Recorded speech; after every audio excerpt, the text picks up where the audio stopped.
பரிதாரத்தை பூசிக்கொள்ள அது கொண்டிருக்கு நன்றி. ராமா அழாதி, ராமா அழாது என்று ஒரு குரலோசி கேட்டது. ஐயா, எனது யானையை காணாமல் நான் அழுது கொண்டிருக்கிறேன். பஞ்ச வடிவிலே என்னை அழ வேண்டாம் என்று எனக்கு ஆறுதல் பார்த்து கூறின்றி. யாரையா நீங்கள் என்று கேட்டேன். ராமா, நான் தெரியவில்லையா, நான் தான் உன சிறிய தந்தி ஜடாயு பற்றி என்று கூறினார். சிறிய தந்தையே, யாரால் எதனால் உங்களுக்கு துன்பம் இருந்திருக்கிறேன்? ராமா, நீங்கள் எல்லாவது நேரம் பார்த்து தென்னிலங்கை ஆளக்கூடிய ராவணன் ஜானையை சிலை கொண்டு சென்று விட்டான். ராமா, ஜானையை சிலை கொண்டு சென்று என்னால் முடிந்தவரை அந்த பாவியோடு நான் சமரசை பார்த்தேன். ராவணனோ என்னை சாகசமாக ஏமாற்றி விட்டான். ஜடாயு, நாம் இப்படியே இருவர் சண்டை செய்து கொண்டிருந்தால் யாருக்குத்தான் வெற்றி யாருக்குத்தான் தோல்வி என்று காணவே முடியாது. அதனால் ஒரு உயிர்நிலையை ஒருவர் அந்தத்தான் சமரசை கேட்டான். நான் உண்மையை மறைக்காது எனது உயிர் எனது வலதிரைக்கு கூறினேன்.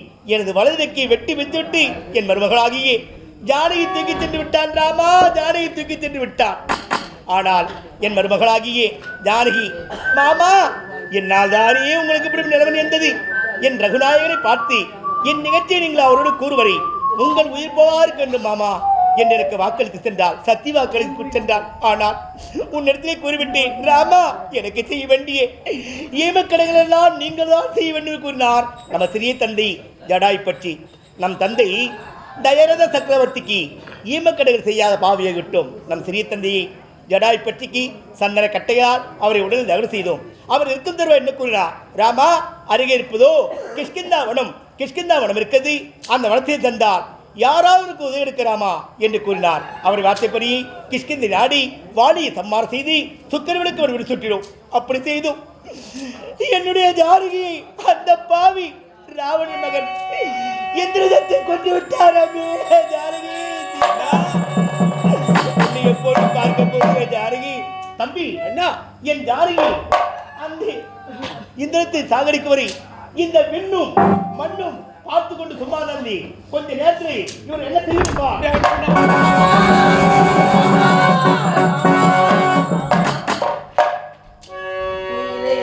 இப்படி செய்தால் யார் என்ன செய்ய மாட்டார்?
இது என்ன தர்மம்?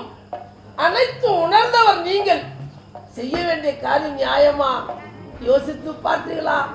ஒரு பெண்ணுக்காக இந்த உலகையே அழித்து விட்டான் ராமன் என்று எல்லோரும் குறை கூறுவார்களே, அதற்கு நீங்கள் ஆளாகலாமா? இது நியாயமாகுமா? இது தர்மமாகுமா? வேண்டாம் சுவாமி, கோபத்தை விட்டு விடுங்கள், குணத்தை கையாளுங்கள்.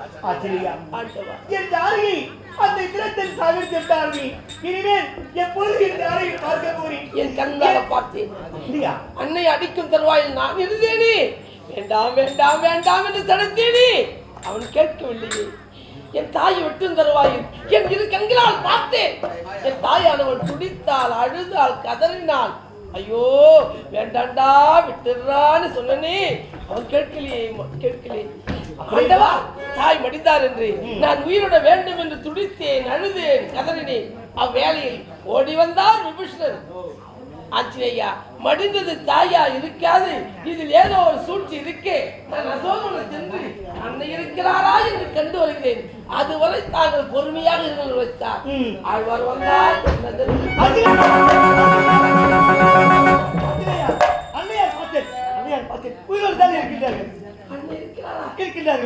நம் தாய் இருக்கிறார்கள். அன்னைக்கு ஆபத்து இல்லையே. அப்படி என் கண்முனை வெட்டியது யார்? மாயாசீர்கள். என்ன இது?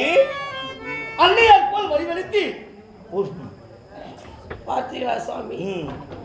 இவர்கள் வம்சத்திலே அரக்கணத்தை பிறந்தவர்களை மாயா சேதையை உருவாக்கி என் கண் முன்னே கபட நாடகத்தை விட்டு சாக்கு போக்கு காட்டி உன் தாய் மடியில் இருந்தால் என்று என்னிடத்தில் கூறிவிட்டு அவன் அயோத்திக்கு சென்றிருக்கிறான். ஆமா, அவன் அயோத்திக்கு போறான். அவன் எங்க போறான்? ஏகவாந்த போகிறான். பகவான் ஆச்சரியா, அவன் எனக்கு சாக்கு போக்கு காட்டி நீ கும்பலை என்ற வேலை நிகும்பலை யாகத்தை செய்து விட்டான். அந்த பலன் தெரியுமா சுவாமி? என்ன ஆச்சரியா? நிகும்பல யாகத்தை எவன் ஒருவன் செய்கின்றானோ அந்த யாகம் வளர வளர மடிந்து போன இவங்க வம்சம்லாம் உயிர்பெற்று வந்து விடுமா? அந்த யாகம் செய்ய போகிறான். என்னை ஏமாற்றி அவன் யாகம் செய்ய நான் விடுவேனா? என்ன நீ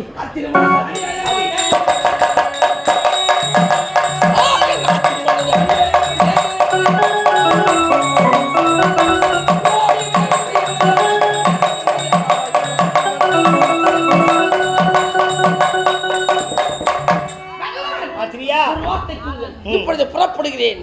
அவன் யாக தழிக்கிறேன். அவனை கொண்டு வந்து தங்களுக்கு ஒப்படைக்கின்றேன். அந்த தேத்திரி அழிக்கவோ ஒழிக்கவோ உன்னால் முடியாது. அதற்கென்றே ஒருவன் பிறந்திருக்கிறான். அப்படியா? ஆமா. யார் சுவாமி? இவரா? இவர் செய்ய மாட்டார் தெரியா? அவர் இல்லை. அதுக்கென்று ஒரு பிறந்த சொல்லி யார் தெரியுமா? என்னுடைய தம்பி லட்சுமணன் தான். ஆமா தம்பி. தம்பி விரைந்து சென்று இந்திரஜித்தன் தலையை விரைவில் கொண்டு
நான் கூறும்படி அவரிடத்தில் நீதியான நேர்மையான வார்த்தை எடுத்துரை. சரி, உன் வார்த்தை அவன் கேட்டால் பார், இல்லை என்றால் நான் கொடுக்கக்கூடிய இந்த ஞானா சிரத்தினால் அவன் சிரத்தை அறுத்து எறிந்துவா தம்பி. அப்படியா கட்டுமண்ணா? ஆச்சரியா, தம்பிக்கு துணை நீங்கள் போயிட்டு வாங்க. மகிழ்ச்சி ஆண்டவா. இவர் அழைச்சோங்க, இவர் அழைச்சோங்க. அப்படியா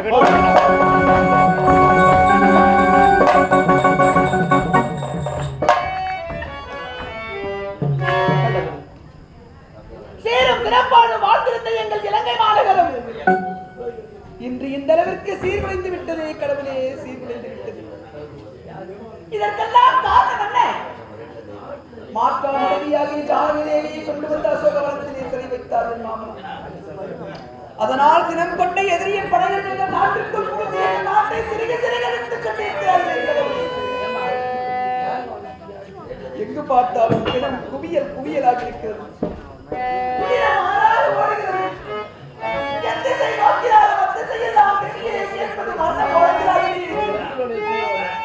என் மாமனாருக்காக எத்தனையோ அறிஞர்கள் எல்லாம் தவறுக்கு புறப்பட்டு சென்றார்கள். மாண்டு மடிந்து இந்த மண்ணிற்கு நாம் எரியானார்களே தவிர திரும்பி வெற்றியோடு யாரும் திரும்பி வருகிறார்கள். யாருக்கு எந்த அறிவை சொன்னாலும் யாரும் ஏற்க வருகிறார்கள். சமர் செய்வதென்ற ஒரே குறிக்கோள் யாருக்கும் எதையும் செல்ல முடியவில்லை. இது யார் அவருக்கு செல்ல போகிறார்கள், யாருடைய உயிர் பிரிய போகிறதோ தெரியவில்லை. ஐயோ, போர் மனசுக்கு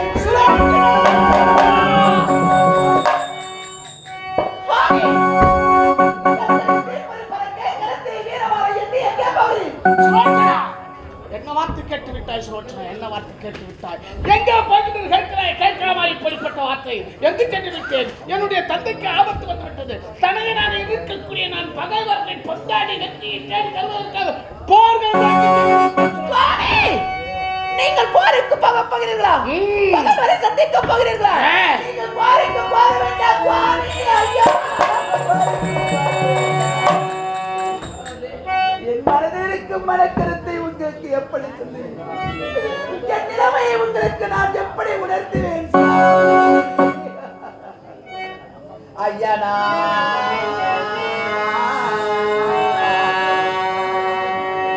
வருகும் போது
அரண்மனையை விட்டு வெளியே புறப்பட்டு வரும் சமயத்திலே என் எதிரே ஆகாத சகனங்கள் அல்லவா வந்தது சுவாமி. ஆகாத சகனங்கள் வந்தது.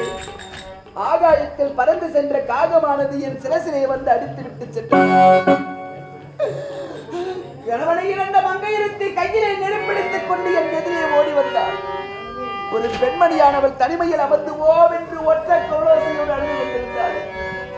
இதையெல்லாம் பார்த்து பயந்திருக்கும் இச்சமயத்திலே கண்ணே சுலோச்சனா, நான் போருக்கு போக போகிறேன் என்று நீங்கள் புறப்பட்டு வரும் காட்சியை பார்க்கும் பொழுது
நான் எப்படி விடை கொடுப்பேன்?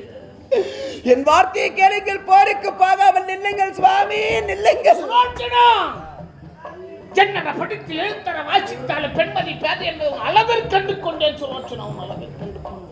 அத்தான் போருக்கு போக வேண்டாம். நான் அரண்மனையில இருந்து வெளியே வரும்பொழுது காக்கை வந்து என் சிரம் மீது அடித்து விட்டு சென்றது என்று உரைக்கிறாயே. இந்த தென்னிலங்கையில காக்கைகளும் கழுகுகளும் எதற்காக வந்து வட்டமிட்டுக் கொண்டிருக்கிறது தெரியுமா?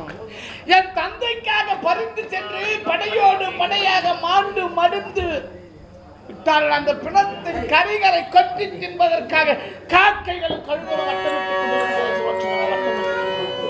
அது மட்டுமா, ஒரு பெண்மணியானவள் ஒத்த குரலை யோசையோடு ஓம் என்று அழுது கொண்டிருக்கிறாள் என்று உரைக்கிறாய். அவள் எதற்காக அழுது கொண்டிருக்கிறாள் தெரியுமா? ஐயோ, கட்டிய கணவனை இழந்தோம், பெற்றெடுத்த பிள்ளைகளை இழந்தோம், உற்றார் உறவினரை இழந்தோம், அனைவரை இழந்துவிட்டு இனிமேல் இந்த உலகத்தை நாம் ஒருவர் மட்டும் இருந்து என்ன செய்ய போகிறோம்?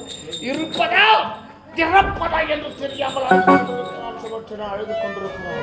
அது மட்டுமா, ஒரு பெண்மணியானவள் கரத்தில நெருப்பை எடுத்துக்கொண்டு ஓவென்று அழுது கொண்டு ஓடுகிறாள் என்று உரைக்கிறாயே. அவள் எதற்காக கரத்திலே நெருப்பை எடுத்துக்கொண்டு அழுது கொண்டு ஓடுகிறாள் தெரியுமா? தன்னுடைய கணவன் மாண்டு மடிந்து விட்டானே, அந்த உடல் பிரேதம் எங்கு இருக்கிறதோ அதை எடுத்து தீக்கிரையாக்கி விட்டு தானம் உடன்கட்டை ஏற வேண்டும் என்பதற்காக அவள் கரத்திலே நெருப்பை எடுத்துக்கொண்டு ஓடுகிறாள். சுலோச்சனா ஓடுகிறாள். சுலோச்சனா அது மட்டுமா, ஒரு வீரனுக்கு வாழ்க்கப்பட்டு நீயா இப்படி கோழைத்தனமாக பேசுவது? என்னுடைய தந்தைக்கு ஆபத்து வந்து விட்டது. தனையனாக இருக்கக்கூடிய நான் எப்படி இருக்க முடியும்? சுலோச்சனா ஒன்று தெரியுமா? ஆபத்துக்கு உதவாத பிள்ளை, அரும்பசிக்கு உதவாத அண்ணன், கோபத்தை அடக்காத வெந்தன், குருமொழி கொல்லாத சீடன், தாபத்தை தீராத தண்ணீர், தரித்திரம் அறியாத பெண்ணில் பாபத்தை தீராத தீர்த்தம் பயனில்லை ஏழும் என்று உரைத்திருக்கிறார்கள். சுலோச்சனா தந்தைக்கு ஆபத்து வந்து விட்டது. தனையனாக இருக்கக்கூடிய நான் எப்படி சுலோச்சனா அதை பார்த்துக் கொண்டிருக்க முடியும்? எத்தனைத்தான் அறுசுவையான அன்னம் இருந்தும் கொஞ்சம் அதிலே உப்பு ஓர்ப்பு மீறிவிட்டால் அது ஆபத்துக்கு உதவாத அன்னம். ஒரு மன்னனாக இருக்க வேண்டியவன் கோபம் வர வேண்டிய நேரத்தில் மட்டும்தான் கோபம் வர வேண்டும். அடக்க வேண்டிய நேரத்தில் கோபத்தை அடக்க வேண்டும். கோபத்தை அடக்காத வந்தன், குருமொழி கொள்ளாத சீடன். குரு என்ன வார்த்தை உரைக்கின்றாரோ செவியால் அதை கேட்டு அவர் உரைத்த வார்த்தைக்கு மறுப்பில்லாமல் செய்து முடிக்க வேண்டும். அவன்தான் மனிதன். அப்படி இருக்கு நான் எப்படி என் தந்தைக்கு வந்த ஆபத்தை விட்டு விட்டு இருக்க முடியும்? சுலோச்சனா உனக்கு ஒன்று தெரியுமா?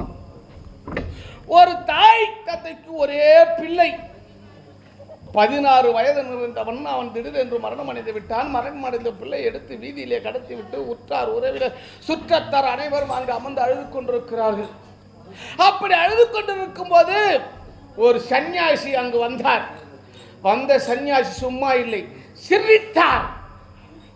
அந்த 16 வயதில் இருந்த வாலிபனின் நண்பர்கள் எல்லாம், ஏ சன்னியாசி, நாங்களோ இங்கு எங்களுடைய நண்பனை பிரிந்து விட்டு அழுது கொண்டிருக்கிறோம், இங்கு வந்து சிரிக்கிறாய், எதற்காக சிரிக்கிறாய்? உன்னை அடிக்கிறோம், உதைக்கிறோம், சித்திரவதை செய்கிறோம் என்று வைத்தார்களா? ஓரிரு பிள்ளையை பெற்றவர்களெல்லாம் பார்த்தார்களா? தம்பிகளா, சற்று பொறுமையாக இருங்கள்.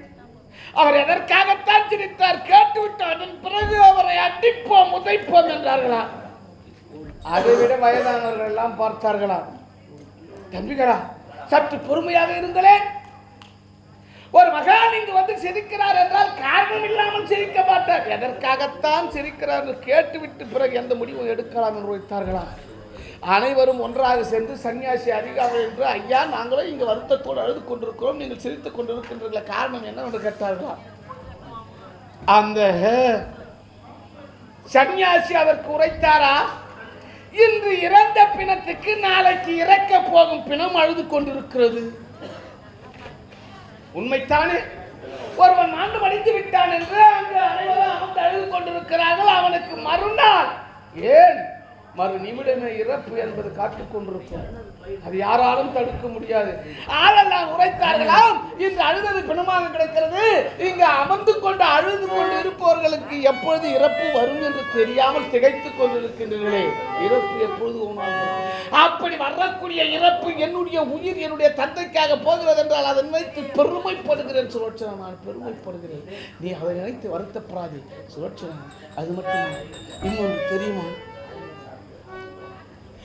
ஒரு தாய்க்கு ஒரே பிள்ளை, கட்டிய கணவன் கிடையாது, உற்றார் உறவினர் கிடையாது, சுற்றத்தார் கிடையாது, யாருமே கிடையாது.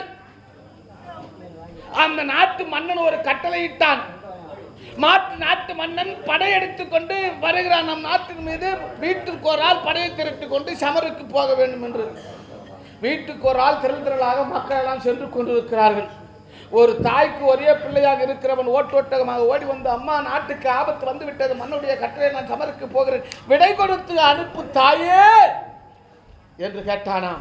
அதற்கு அந்த தாய் உரைத்தார்களாம், மகனே 4-5 பிள்ளை இருந்தால் நாட்டுக்கு ஒரு பிள்ளையை கொடுத்து விடுவேன், இருப்பது நீ ஒருவன் மட்டும்தானடா, உன்னையும் இந்த உலகுக்கு பறிகொடுத்து விட்டு நான் எப்படியடா உயிரோடு வாழ்வேன், போருக்கு போகாதே என்று உரைத்தார்களாம்.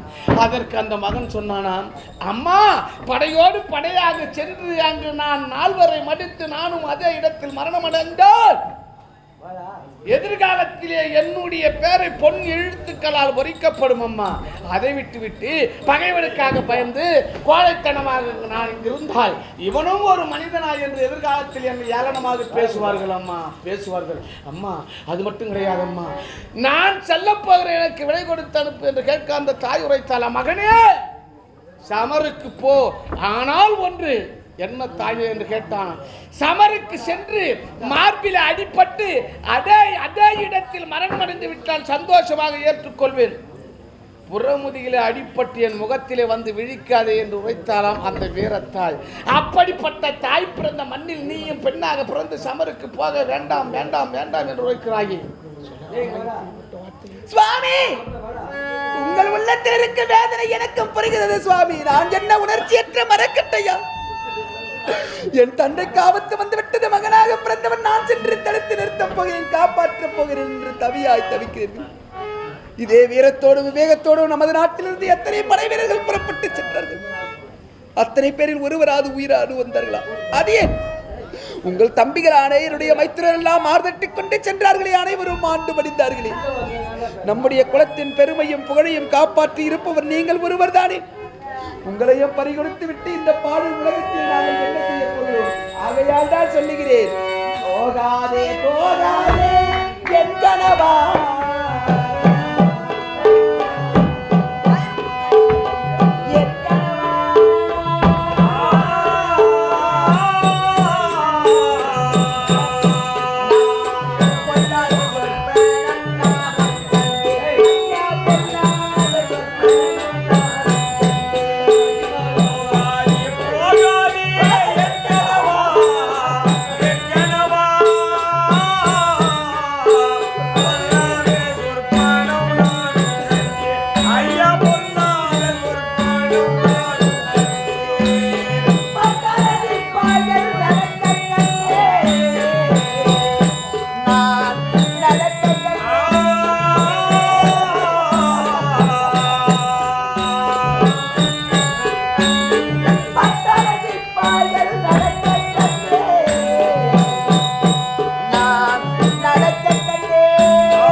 புழுவாய் துடிக்கிறோம். நம்முடைய மனைவி ஆகாத வார்த்தைகள் பேசி தடைக்கல்லாக இருக்கிறார்கள் என்று தவறாக நினைக்க வேண்டாம். காரணம் மீண்டும் மீண்டும் போருக்கு போக வேண்டாம் என்று எதற்காக தடுத்துரைக்கிறேன் தெரியுமா சுவாமி?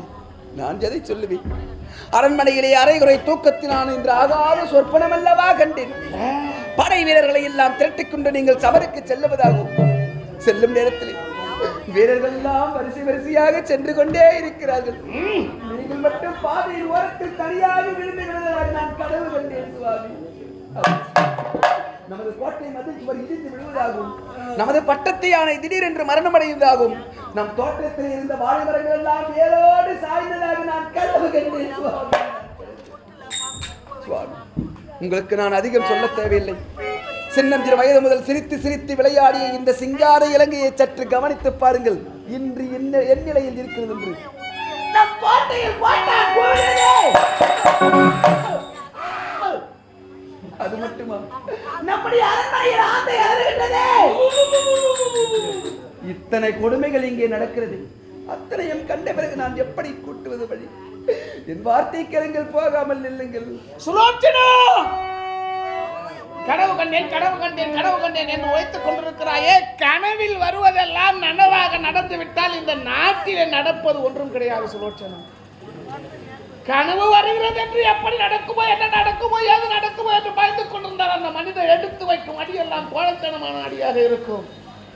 கனவை நினைத்துக் கொண்டு இந்த உலகத்தில் வாழக்கூடாது சுலோச்சனா. உனக்கு ஒன்று தெரியுமா? நீ உரைத்தபடி தம்பிகள் அத்தையன் அதிகாயன் அங்காரனர் என்று சொல்லக்கூடியவர்கள் சமருக்கு சென்று மாண்டு மடிந்தார்கள். அந்த பிள்ளைகள் எல்லாம் அப்படி இருக்கு, நான் மட்டும் இப்படி இருக்க முடியாது சுலோச்சனா.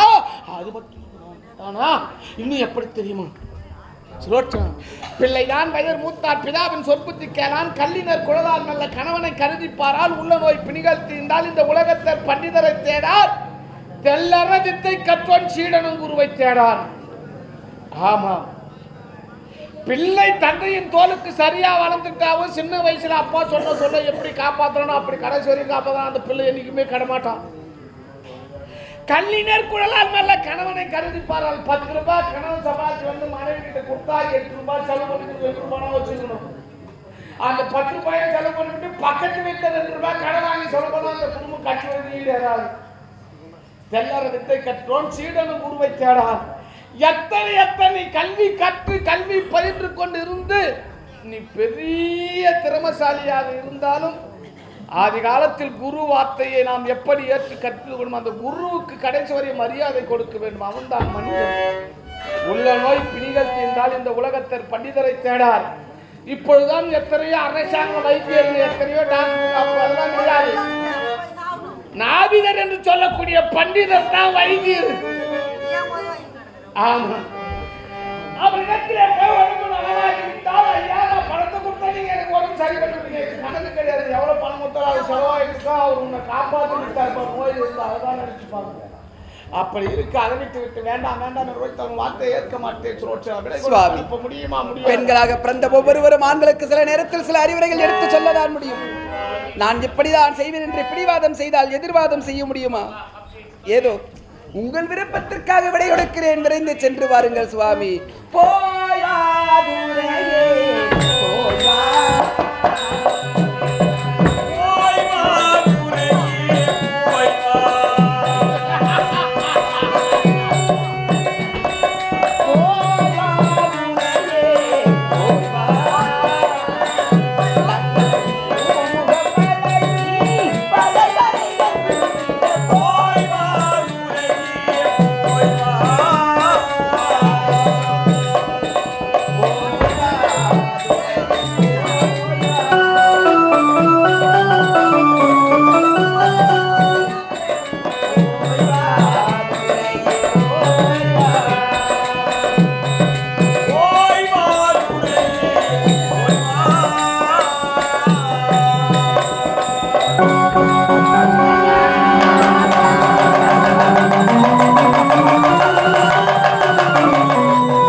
மாலை கரத்திலே கொடுத்து அனுப்பலாம் என்று பாவி நான் நினைத்து கழுத்திலே மாலை அணிவித்தேன்.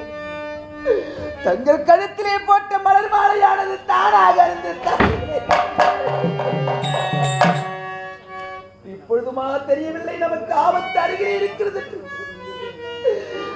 வார்த்தையை கேளுங்கள் சுவாமி, போருக்கு போகாதீர்கள் சுவாமி. சுலோச்சனா, மாலை தவறிவிட்ட காரணத்தால் மாலை தவறிவிட்டு சமருக்கு போகாது என்று இருக்கிறாயே. மாலை தொடுத்தவன் சற்று கவனக்குறைவாக தொடுத்திருக்கலாம், அதெல்லாம் அந்த மாலை அருந்திருக்கலாம் அல்லது தவறி இருக்கலாம். சுலோச்சனா, அது மட்டும் கிடையாது. நம்முடைய கணவருக்கு வெற்றி பெற வேண்டும் என்பதற்காக மாலையை கழுத்தில் இட்டு வீர வாளை கரத்திலே கொடுத்து நெற்றியிலே வெற்றி திலகத்தை இட்டு சமருக்கு அனுப்பலாம் என்று நினைத்தால் இந்த நேரத்திலே இப்படி தவறிவிட்டது என்று வருத்தப்படாதே சுலோச்சனா, வருத்தப்படாதே. வெற்றியோடு வருவது என் கடமை, அதை நினைத்து ஏக்கம் பிடிக்காதே. நான் சென்று என்னுடைய தந்தைக்கு வெற்றி தேடி கொடுத்து விட்டு உன்னை வந்து பார்க்கிறேன். எந்தனை மாலையிட்டே என் பிராணநாதா கேளோ.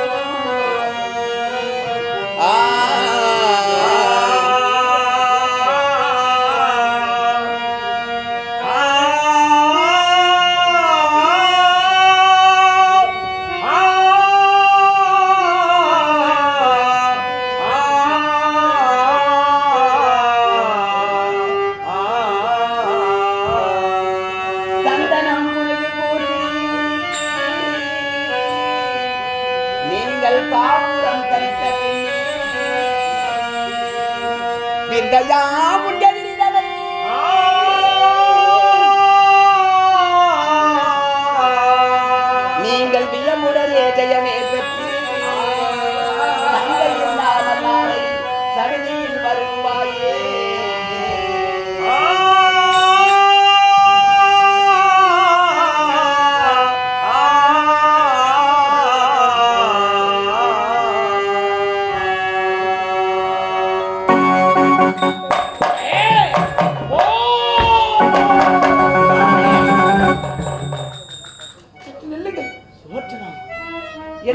போருக்கு விடை கொடுத்து முன்னே அனுப்பிவிட்டு பின்னே அழைக்கிறாரே என்று என்னை தவறாக நினைக்க வேண்டாம். காரணம் உங்களை எதற்காக அழைத்தேன் தெரியுமா?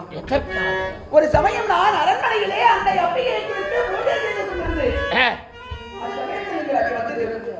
நடந்ததையெல்லாம் கேட்டறிந்தீர்கள். அப்பொழுது ஏதாவது ரகசியத்தை எடுத்து சொல்லுவதாக வந்தீர்கள். திடீரென்று மறைத்து மௌனமாக நின்று விட்டீர்கள். காரணத்தை கேட்டேன். கன்னியசுலோச்சனா, நான் சொல்ல வந்த ரகசியத்தை உங்களுக்கு இப்போது சொல்ல மாட்டேன். என்றாவது ஒரு நாள் தலைவர் சமயத்திலே படைகளை சொல்வதற்காக நான் போர்வசம் கொண்டு போருக்கு புறப்பட்டார். அன்று எனக்கு நினைவுறுத்தினால் இப்பொழுது சொல்ல வந்த ரகசியத்தை அப்பொழுது சொல்லிவிட்டு செல்கிறேன் என்று சொன்னேன். நினைவுறுத்தினேன். என்னவென்று சொல்லக்கூடாதா? சுலோச்சனா,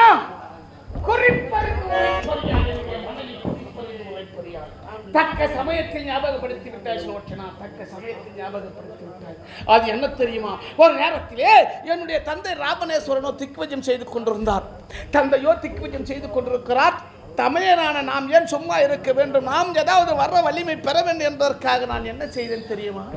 நிகும்பலை என்னும் ஒரு யாகம் இருக்கிறது. அந்த யாகத்தை தொட்டு தொடங்கி செய்து கொண்டிருந்தேன். நிகும்பலை யாகமா? ஆமா. அப்படி என்றால் நிகும்பலை யாகம் என்று வைத்தால் என்ன தெரியுமா? ஆகாயத்திலே நிகும்பை என்று ஒரு இடம் இருக்கிறது. அங்கு சென்று தன்னுடைய உடலில் இருக்கக்கூடிய சதையை அறுத்து அறுத்து அறுத்து யாகத்தை வளைத்து விட்டு அந்த யாகத்திலே எரிந்து கொண்டே இருக்க வேண்டும். அப்படி எவ்வளவு சதையை அறுத்து எரிகிறோமோ அவ்வளவு சதை துளிர் விட்டு கொண்டே இருக்கும், நிகுண்டு கொண்டே இருக்கும். அதற்கு பெயர் தான் நிகும்பலை யாகம் என்று வைப்பார்கள் சுலோச்சனா. அப்படிப்பட்ட யாகத்தை நான் செய்து கொண்டிருந்தேன். இதை யாரோ என்னுடைய தந்தை ராமநேஸ்வரருக்கு சொல்லி இருக்கிறார்கள், உங்களுடைய மகன் இந்திரஜித்தை நிகும்பலை யாகம் செய்து கொண்டிருக்கிறார் என்று.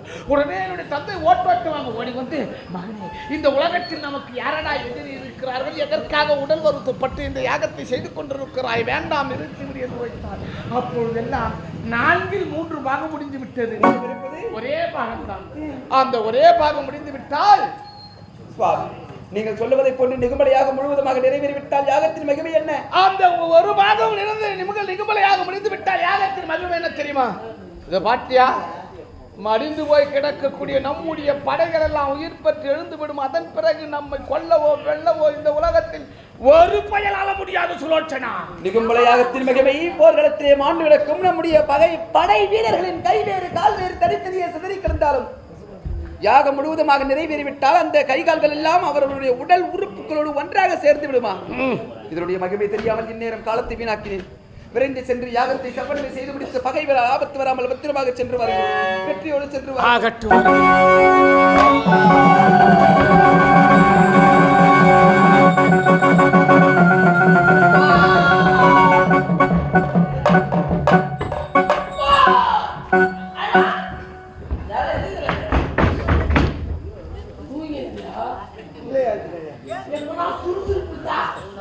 சின்ன பையனுக்கு நான் கூடு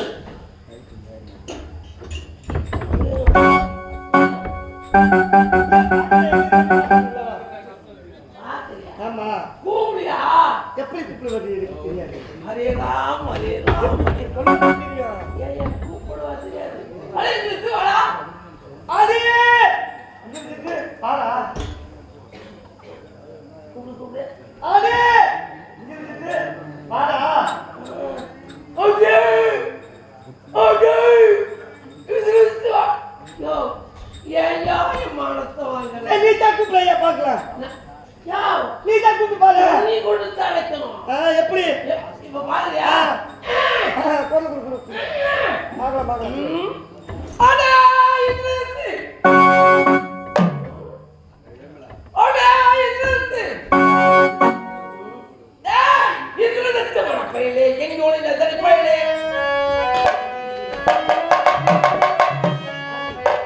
நிறுத்து வர பையலே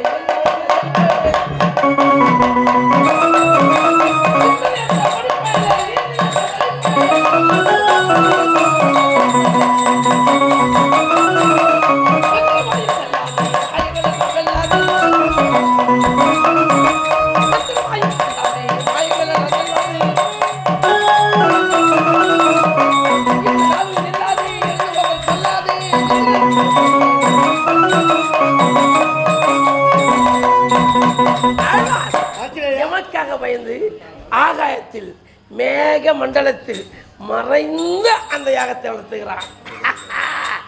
பயம் பயம் பயம் பயம் பயம் பிடிச்சிருவான் ஒரு பயம். விடுவேனா என் விசுரூபத்தால் ஆகாயத்தில் பறக்கிறேன். அவனை அங்க உதைக்கிறேன். தொம்முனு கீழே வைவான். அப்படியே பிடிச்சிக்குவான். பிடிச்சிக்கலாம்.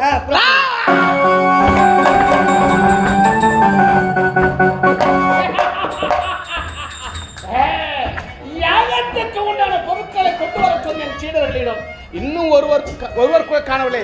அரே சீடர்களே, பெரிய போராட்டம்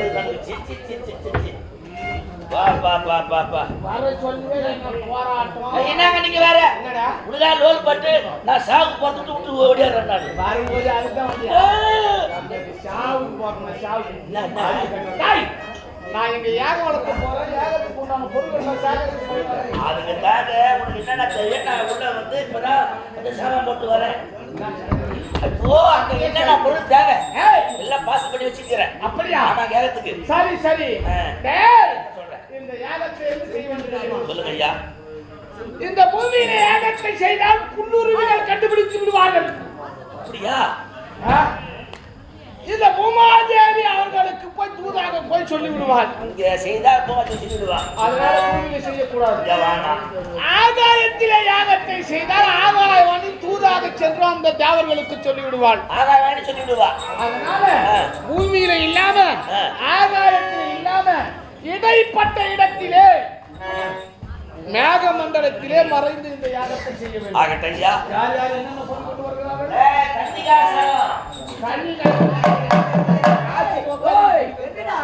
என்னடா பண்றீங்க?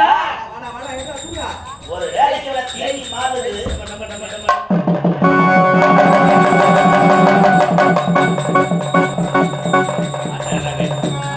ஆள் கிடைக்காது. என்ன பண்றது? நான் தண்ணி காசலாம் சொன்னீங்க. அவங்க வந்தாங்க. தண்ணி காசா ஊர்ல மண்டு ஊத்துருவேன். தனிகாசலம் வந்தாங்க. என்னப்பா அது? நெய்யப்பா. நெய்ய? ஆமா. அதோட பசுமாட்டு நெய்யா? இல்ல. ஒருவேளை வெள்ளாட்டு நெய்யா? நான் சொல்றேன் இல்லையா. இல்ல எருமாட்டு நெய்யா? அதுவும் இல்லப்பா. ஒருவேளை இந்த யாதோர் மேய்க்கிறாங்களே செம்பரி ஆட்டு நெய்யா? அதுவும் இல்லையா. என்ன நெய்யா? பன்னி நெய்யா. முதல் யாக வாழ்த்து போறது எங்க ஐயா. ஐயோ ஐயோ முதல் ஏக வளர்த்தும் போது பண்ணி நெய்யிடுறானே. ஐயோ ஐயோ சனின எடுக்கும்போது ஐயோ கட்டிடுறா. அவன் பாருங்க என்ன நெய் பண்ணாதுடா பாருங்க. வெட்டி போட்டு ஒன்று சும்மா இருக்கும். நான் என்ன பண்ணுவேன்? டேய் அது சேகரிச்சு வச்சு நான் என்ன நெய்ன்னு எனக்கு தெரியும். அதெல்லாம் பார்த்தா சொல்ல தெரியல அவனுக்கு. டேய் நாங்க ஒரு யாகம் வளர்க்கணும், ஒரு கிரக பிரவேசம் பண்ணணும், இந்த மாதிரி ஒரு நல்லது கோயில் கும்பாபிஷேகம் பண்ணணும். அந்த நெய் எப்படிப்பட்ட நெய்யாக இருக்க வேண்டும் தெரியும்? எப்படிங்க? ஒரு பசு மாடு தலச மாடா இருக்கணும். தலைச்சங்கன்னு அந்த மாடு தலசங்கன்னு போடணும். அதுல பால் கறந்து காய்ச்சி நெய் எடுத்து யாகத்தை செய்தோம்னா செய்யற வேள்வியோ யாகமோ கிரக பிரவேசமோ கும்பாபிஷேகமோ வெகு சிறப்பாக அமையும். அப்ப நீங்க தான் வாங்கி வச்சீங்களா? நான் சேகரிச்சு வச்சது இறக்கி வை.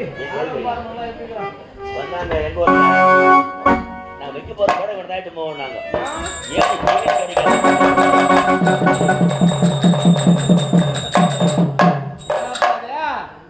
பார்த்தா தெரியலையே.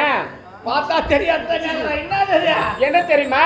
இதுதான் குச்சி. என்ன குச்சி? என்ன குச்சி தெரியுமா? முருங்குச்சி. முருங்கு குச்சியா? முள்ளுவேலி குச்சியா? குச்சி குச்சி. என் புத்தியில படல இது ஏங்க நடக்கிற மாதிரி. இது என்னங்க நீங்க? ஒரு யாகம் வளர்த்துருந்தா ஒரு அரசங்குச்சி, ஆலங்குச்சி, மாங்குச்சி, வன்னிய குச்சி, இப்படிப்பட்ட குச்சியில யாகம் வளர்த்துவாங்க. ஆமாங்க. இவனை வந்து வாத்தி வைக்கிறோம். வாத்தி மூலம் என்னன்னா முருங்கு குச்சா, முள்ளுவேலி குச்சா. யாரவன் வைடா வைடா வைடா.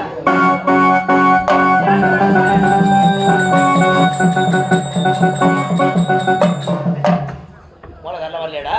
வராங்க பின்னாடியே வராங்க. போய் பத்துக்கார போல பாய போட சொல்லு வந்துடுறேன். டேய் என்ன எடுத்து முறை மோளகாரக்கு எடுத்துறீங்க? சம்பந்தம் கட்ட வரேன் நான். ஜோரத்து எப்படி இதா ஜோரத்து? சனினா பத்துக்கார வரலடா பாருங்க. டேய் பங்காளி பின்னால வராங்க. பங்காளிங்க கூட மாங்கு வைடா வைடா. சரிங்க. நேரமா இந்த கரகத்தை சரி பண்ணா. இந்த போய் நாங்க எங்க போய் தெரியுமா அந்த கரகத்தை நாங்க சோட்சோம். எங்க சோட்சிங்களா? எங்க போய் செய்றீங்க? ஐயோ ஏரி உள்ள போயிட்டு நாங்க. ஏரி உள்ள பக்கத்து பெரிய வேலிகேத்த தோப்பு. அந்த வேலிகேத்த தோப்புல தான் இந்த கரகமா சோட்சோம். சோட்சிங்கடா ஜோடிச்சோம். இந்த கரகத்தை உருவாக்கணும். டேய் கரகத்தை ஒரு கரகம் செய்யணும்னா எங்க செய்வாங்க? எங்க? ஒரு ஏரிக்கரை, ஒரு குளத்துங்கரை, ஒரு மந்தவெளி, ஒரு மரத்தடி, இந்த மாதிரி பெரிய இடத்துல செய்வாங்க. ஆமா. என்ன முள்ளுவேலி தோப்புல செய்யணும்? அங்கதான் யாரும் ஆளு வர மாட்டாங்க. சரி போடா. முன்னாடி பொருள் கொண்டுவாங்க. அதெல்லாம் கேட்டு கொடுத்த பொருள் எங்கடா? அது எல்லாம் ஏகமா நடக்காது. ஏகமா நடக்காது. ஏண்டா? ஐயோ யாகத்துக்கு முக்கியமான பொருள் வரலையே. என்ன வரல? ஐயோ ஐயோ யாகத்துக்கு என்னென்ன பொருள் தெரியாதா? என்ன வரல? கதம் பொடி, சீக்காத்தூள், பன்னீர் பாட்டில், வெட்டி வேறு, நல்ல எண்ணெய், புது பல்லா, நம்ம அடம்பு வைக்கிட்ட படுத்தா பல்லா, சீக்காத்தூள், அப்புறமா எண்ணெய், இதெல்லாம் அங்க ரொம்ப அவசியமா தேவைப்படுது. என்னங்க அது எங்க தேவைப்படும்? சுடுகாட்டுலையா? தாயே என்ன ஏஹா பத்தி போடியா டேய்.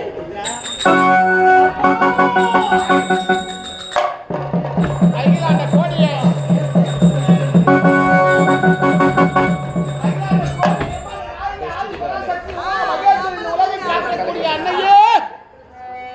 அடியேன் செய்ய போகும் இந்த யாகத்துக்கு வர வேண்டும் தாயே. அம்மா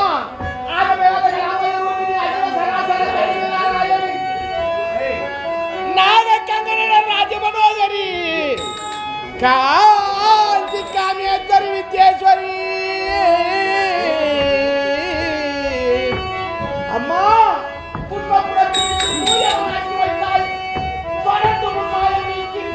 நெய் ஊத்தினேரா, நெய் ஊத்தினேரு. செய்தாய் அடைக்கலும் நீயே அம்மா அகிலாண்டை அம்மா அம்பிகையே ஈஸ்வரியே கோயில் கொண்ட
அங்க என்ன பண்ற வாரா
யாரு மேட வளர்த்துறீங்க வாங்கடா இங்க நேரம் ஆகுது நான் இறங்கி வந்தேன்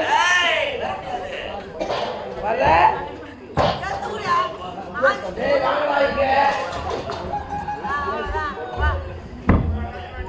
வாங்கடா சீக்கிரம் வாங்கடா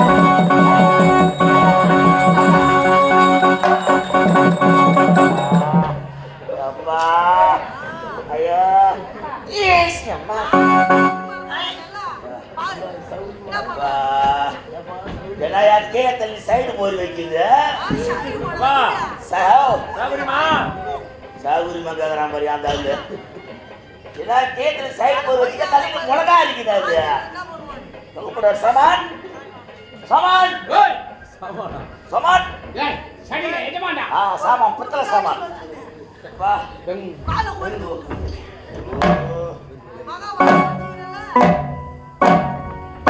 ஆமா மேடம் போடுறாரு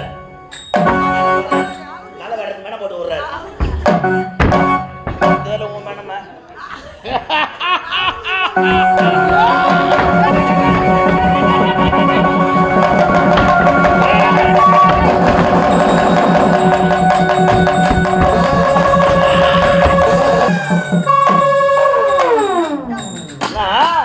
மூக்கு வீங்கி போய்க்குது சைடு போறதானா ஐயோ ஐயோ ஐயோ அவாட்டிக்கிற ஒரு அடி சும்மா இடி விழுற மாதிரி விழுதுறான் ஒரு அடின்னா ரெண்டு வந்தா எடுக்கிற மாதிரி இருக்கிற நீ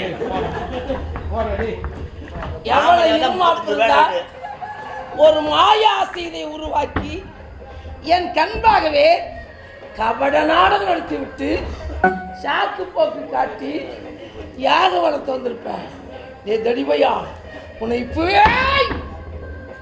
சொல்ல மாட்டேன் உனக்காக என் இளைய பகவான் காத்திருக்கிறார் படிச்சு இளைய பகவான் காத்திருக்காரா ஆமா டேய் அது போட்டு விடு ஆமா நாங்க ஏகம் சேர்த்து உங்களுக்கு சொன்ன கம்நாட்டி யாரு எந்த கம்நாட்டில சொன்னா மரியாதையா பேச கத்துக்கிட்டா டேய் உயிருக்காக பயந்து உடல் உங்களுக்கு உயிருக்காக பயந்து நானும் இந்த மேகமனத்தில் மறந்து யாகம் செய்வதை காட்டி கொடுத்திருக்கிறேன்ற அவனுக்கு என்னடா மரியாதை எந்த கம்நாட்டி சொன்னான்னு சொல்லு உங்க சித்தப்பன் தான் அந்த திருட்டு பையன் சொன்னா டேய் அந்த பேமானி பையனா சொன்னா டேய் அந்த லக்காடி பையனாடா சொன்னா டேய் ஏய் அங்க பாருடா டேய் சித்தப்பா மகிழி டேய் ஆடா படுப்பா நீ எல்லாம் ஒரு மனிதனாடா இப்படிப்பட்ட இழிவான செயலை செய்திருக்கிறாயே நான் செய்யக்கூடிய வேள்வி எதற்கு காட்டி கொடுத்திருக்கிறாயே செய்யலாமா இப்படிப்பட்ட செயலை அட சண்டாளா டேய் சதிகாரா அட மோசக்காரா, அட நாசக்காரா, செய்யலாமாடா இப்படிப்பட்ட காரியத்தை செய்து விட்டாயும்? மகளே, சொல்வதை கேளப்பா. ஐயன் வந்திருக்கிறார். ஐயன் பாதத்தில் விழுந்து மன்னிப்பு கேட்டால் உனக்கு உயிர் பிச்சை தருவார். மன்னிப்பு மன்னிப்பு, பாதம் மன்னித்து விடு, மன்னித்து விடு, இதுவே உனக்கு வார்த்தையாகிவிட்டது.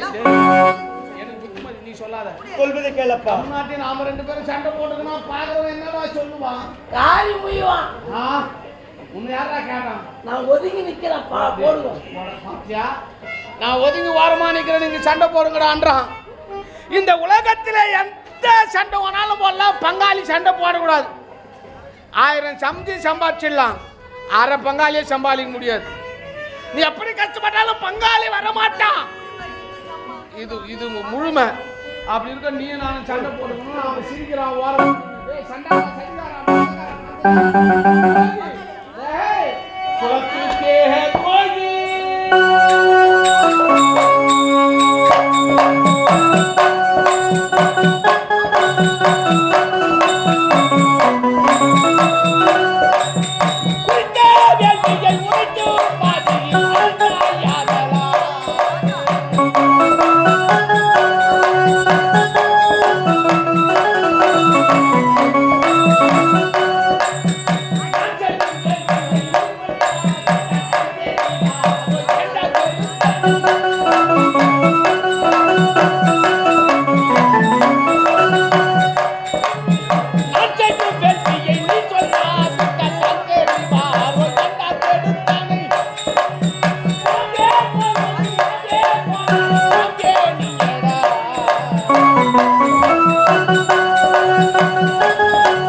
பங்காளியாண்டா, நீடா பங்காளி. இப்படிப்பட்ட இழிவான செயலை நீ செய்து விட்டாயே குல துரோகி. இந்த அசுர குலத்தில் பிறந்த அசுரருக்கு ஆபத்தை விளைவித்து விட்டாயே. நான் செய்யக்கூடிய வேள்வியை பகைவருக்கு சொல்லாமல் இருந்தால் அவர்கள் எப்படி வந்திருப்பார்கள், எப்படி கண்டுபிடித்திருப்பார்கள், எப்படி யாகத்தை அழித்திருப்பார்கள். டேய் தாம்பே, கோல் நோக்கி பாம்பே, கோடாரி காம்பே. ஆமா, எதிரிக்கு தாம்புனா தாம்பு கவுரு. இந்த அசுர இனத்தை கட்டுவதற்காக எதிரிக்கு அவன் தாம்பு கவுரா பயன்பட்டுட்டான். கோல் நோக்கி பாம்பே, பாம்பு என்று சொன்னால் படையை நடுங்க. அங்க பாம்பு இருந்தா, கோல் கையில் இருந்தா தான். இந்த அசுர இனத்தை அடிப்பதற்காக, அசுர இன பாம்புகளை அடிப்பதற்காக எதிரிக்கு கோலாக பயன்பட்டு விட்டான். கோடாரி காம்பே, ஒரு மரத்தை வெட்டுகிறோம் என்றால் வெட்டி கொண்டே இருக்கும்போது கோடாரிக்கு காம்பு உடைந்து விட அந்த மரத்திலே ஏறுவான், அதிலே ஒரு காம்பு வெட்டுவான், அதுக்கு போடுவான், அத்தையே வெட்டுவான். எங்கள் இனத்தை அழிப்பதற்கு, இந்த அசுர இனத்தை அழிப்பதற்கு எதற்கு கோடாரி காம்பாக பயன்பட்டு விட்டாயே. நீ எல்லாம் ஒரு மனிதனாடா படுபாவி.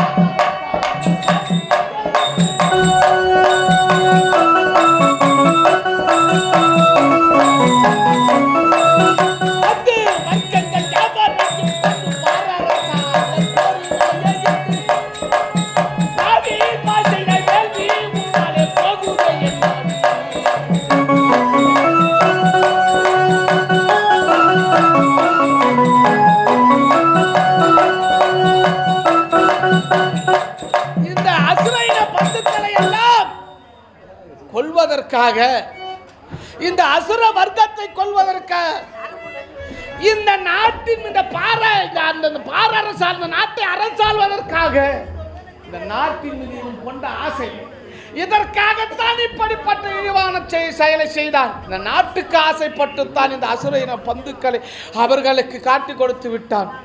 ஏய், செய்யலாமா இப்படிப்பட்ட காரியத்தை? ஆமா, கொல்லுவான் கொல்லுவான் கொல்லுவான் என்று உழைக்கிறீர்களே. என்னை ஒருவன் கொல்ல வேண்டும் என்றால் எப்படி இருக்க வேண்டும் தெரியுமா?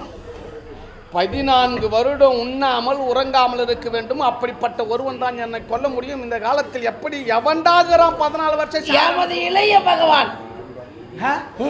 அப்படியா? எதுக்குற கூப்பிடுறான்?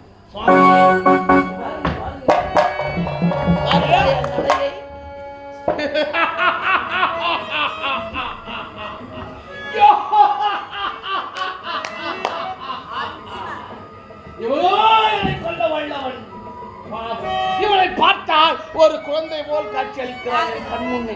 இவனாவது என்னை கொள்வதாவது, இது நடப்பதாவது, அதை நான் ஏற்றுக்கொள்வதாவது. டேய், என்னை நீ கொள்வாயா?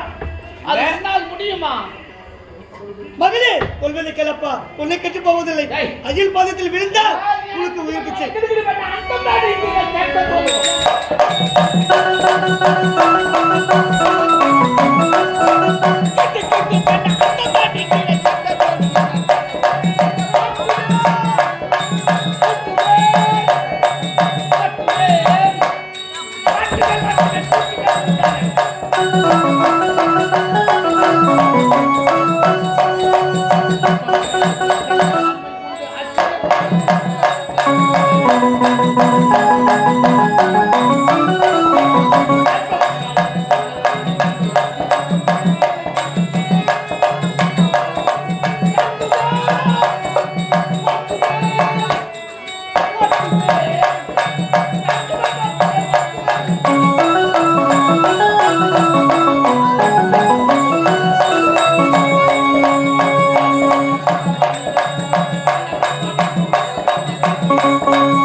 நான் சொல்வதை கேள்.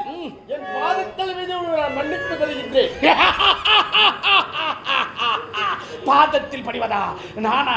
தான் தலை வணங்கினான் என்பது எங்க தானவ குலத்தில் கிடையாதுடா. வணங்க முடியாதா? உயிர் மீது ஆசை இருந்தால் என் பாதத்தில் இருந்து பறித்துவிட உனக்கு உயிர் பிச்சை அளிக்கிறேன். யாரை வந்து உன் பாதத்தில் நான் விழுந்தா? வாடா சம செய்திட மதையா.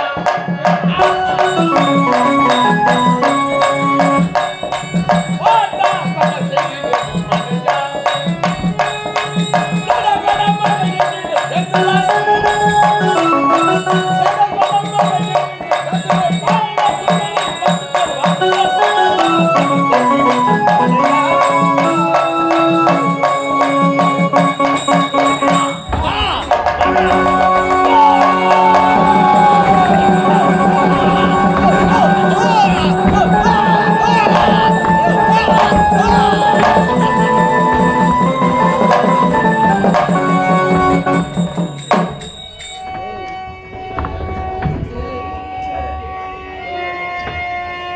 மகனே, கொள்வதை கேளப்பா. என் பக்கத்தில் வராத எனக்கு நீ புத்திமதி சொல்லாத. போடா, போ போ. டேய் லட்சுமணா, இந்த இந்திரஜித்தனை வலது கரத்தை வெட்டி விட்டோம். இனிமேல் இவன் எப்படி சமர் செய்ய போகிறான் என்ற ஆணவமா விட மாட்டேன்டா. வாடா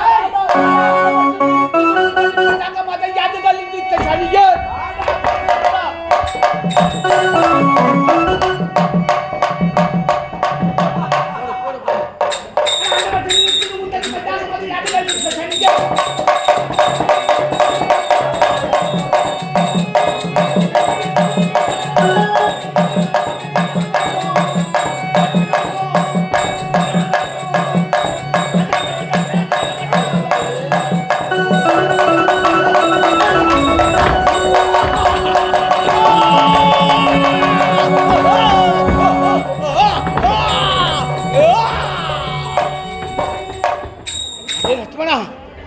இரண்டு கரங்களை வெட்டி வீழ்த்துட்டோம்.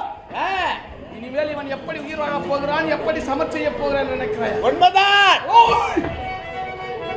என் உடலில் ஒரு சொட்டு உதிரம் இருக்கும் வரை உன்னை விட மாட்டேன். என்ன? என்னை விட மாட்டாய்?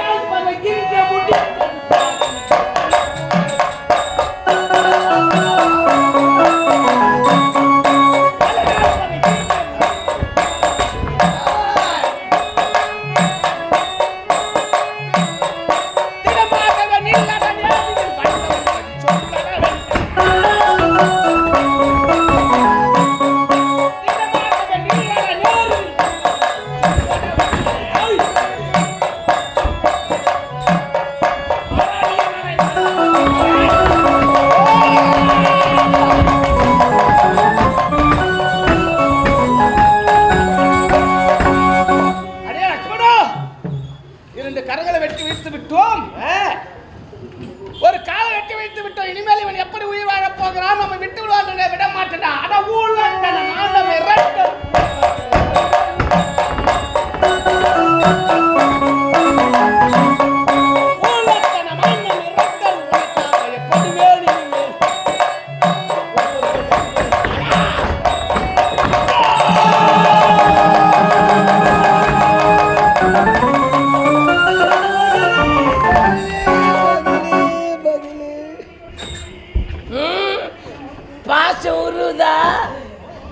இருக்குதானே செய்யும். அழ்வார் இருந்த போதிலும் நமது இளைய பகவான் கரவேறு கால்கள் வேறு சிரம் வேறு தனித்தனி இருந்தார். ஆனால் அங்கே பார்த்தாயா, அவருடைய சிரம் ஒரு கரம் ஆகாயத்தில் பறக்கிறது. இந்த செய்தியை பகவானுக்கு கூறுவோம்.